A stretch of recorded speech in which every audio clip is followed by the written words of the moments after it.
Il est 18 h, bonsoir à tous, voici les principales actualités de cette journée.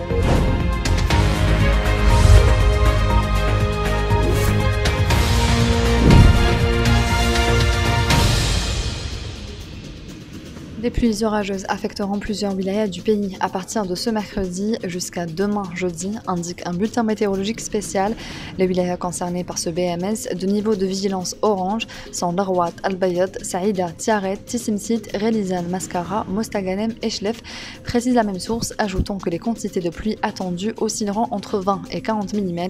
Sont également concernés par cette perturbation les wilayas de Ndefla, Tipaza, Alger, Blida, Médéa et Djilfa. Réélu le 12 mars dernier pour un troisième mandat de suite, Saïda Belhabilis a décidé de démissionner de son poste de président du Croissant Rouge algérien. Contacté ce mercredi, l'intéressé motive sa décision par sa volonté d'instaurer une tradition selon laquelle la responsabilité est conjoncturelle, alors que le militantisme continue, elle qui soutient demeurer toujours une bénévole du Croissant Rouge algérien.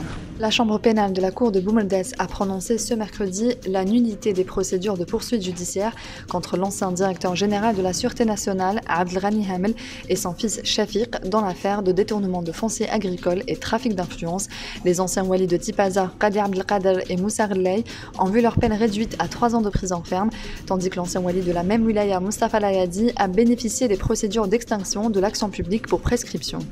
Un total de 589 projets d'investissement ayant bénéficié d'une levée d'obstacles sont entrés en exploitation effective, ce qui a permis la création de plus de 33 000 postes d'emploi. Selon un bilan du ministère de l'Industrie, le Comité national et ses comités de wilaya visent globalement à lever les obstacles sur 915 projets d'investissement achevés mais toujours pas en phase d'exploitation pour des raisons d'ordre administratif, selon la même source. La Ligue de football professionnel a arrêté les dates de la 29e et 30e journée du championnat de Ligue 1 qui auront lieu respectivement le 6 et 7 mai 2022 et le vendredi 13 et samedi 14 mai 2022. En ce qui concerne les matchs en retard, une réunion de coordination aura lieu demain jeudi avec les représentants des clubs concernés au siège de la Ligue afin d'arrêter les dates de ces matchs en fonction des propositions élaborées par la LFP.